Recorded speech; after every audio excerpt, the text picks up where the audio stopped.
Both daughters of Lot were with child by their father. My name's Arthur. Thank you for joining me as we read the conclusion of Genesis chapter 19. When given the opportunity to separate from Abraham, Lot had chosen the valley of the plain because it was luscious pasture for his livestock, despite the fact that Sodom was exceedingly wicked against the Lord. Consequently, he'd been caught up in the raid of Kedorlaomer and the kings of the east, and Abraham had had to rescue him. Not only did he live in the plain, but we find he had moved into Sodom to dwell there, and taken his seat at the gate, a position of eldership.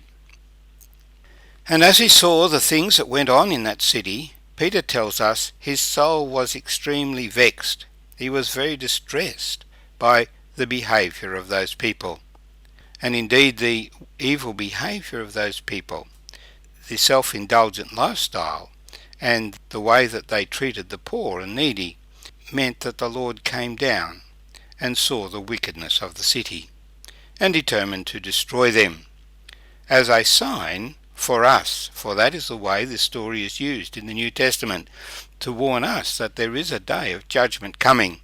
It will come suddenly, and it will destroy the wicked. The angels came to Lot, who received them and welcomed them, and they rescued Lot from the city. They didn't just tell him about the judgment, but they took his hand and the hand of his wife and the hand of his children and took them out of the city and said, "Flee for your lives, don't turn back." Lot's wife had turned back, and she became a pillar of salt. His other sisters and his sons-in-law thought he was joking when he warned them that they too should flee. So Lot fled, and the Lord had rained brimstone and fire on Sodom and Gomorrah, so that the whole place was consumed. This place is now the Salt Sea and the Valley of Salt, a very desolate, moonscape appearing place, extremely hot, because it is below sea level, a really oppressive place.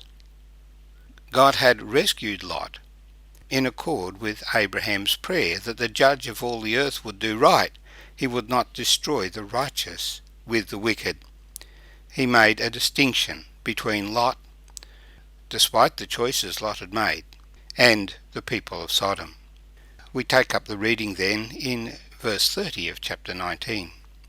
Then Lot went out of Zoar and dwelt in the mountains, and his 2 daughters were with him, for he was afraid to dwell in Zoar, and he and his 2 daughters dwelt in a cave. Now the firstborn said to the younger, "Our father is old. There is no man on the earth to come in to us, as is the custom of all the earth. Come, let us make our father drink wine, and we will lie with him, that we may preserve the lineage of our father." So they made their father drink wine that night. And the firstborn went in and lay with her father, and he did not know when she lay down or when she arose. It happened on the next day that the firstborn said to the younger, "Indeed, let us make him drink wine tonight also, and you go in and lie with him, that we may preserve the lineage of our father." Then they made their father drink wine that night also. And the younger arose and lay with him, and he did not know when she lay down or when she arose. Thus both the daughters of Lot were with child by their father. The firstborn bore a son, and called his name Moab, and he is the father of the Moabites to this day. And the younger, she also bore a son, and called his name Ben-Ammi.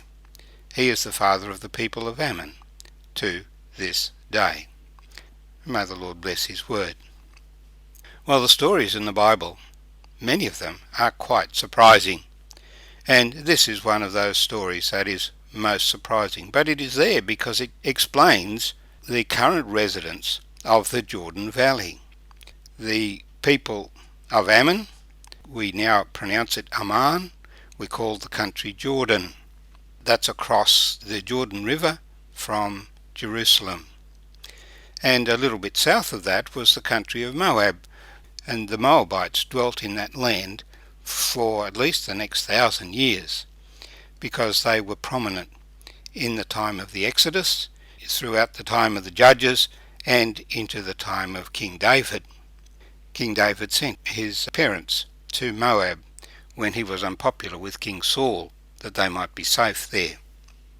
And so Lot's descendants dwelt and remained in the Jordan Valley, indeed because the previous inhabitants had all been destroyed in the judgment of the cities of the plain. But now this area was no longer super productive as it had been before. When we come to them later, though, despite the fact that they were descendants from Lot, they did not have the faith of Lot. The Moabites feared the Israelites. When God would not allow the Israelites to be cursed by Balaam, Balaam suggested to the king of Moab that they should befriend them and intermarry with them, that they might turn their hearts away from the Lord. That's what the king of Moab did in the time of the Exodus. So, in summarising the story of Lot, we find that he had left with his grandfather Terah and Abram, and travelled first to Haran and then travelled with Abraham. He had become extremely wealthy alongside Abraham, so much so that Abraham and Lot could not dwell together because their possessions, the herdsmen were striving over the pastures where they would graze their livestock. Lot had made the choice to go to the Jordan Valley because of the luxurious pasture growth to feed his livestock. But he had been drawn to live in the city, where his soul was vexed by the evil, and where he spoke against that evil, and the people resented his correction because they were against God. They were exceedingly wicked against God. They did not pursue righteousness. This is why the Lord overthrew them. But the Lord rescued Lot to show that he makes a distinction between the righteous and the unrighteous. That's not to say that the righteous do not make mistakes. Indeed, the righteous do make mistakes and make wrong choices. But the righteous do not deliberately set on a path of disobedience to God. The New Testament talks about carnal Christians and spiritual Christians. The carnal Christian is one who pays too much attention to the material things of this world. He is saved, and Paul says when we are saved, then it's a matter of how we build our lives.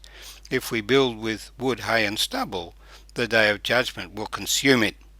But if we build with gold, silver and precious stones, then they will survive the judgment, and they will bring glory to our Lord Jesus Christ. So the story of Lot is a warning to us that we should not love the things of this present world. Even so, God made two nations out of Lot, blessing him because he believed God, even though he ended up a fearful and broken man, a poor man living in a cave as a hermit. He was fearful of people. That's why he was living in the cave. His experiences of life had destroyed him, but God did not forget him.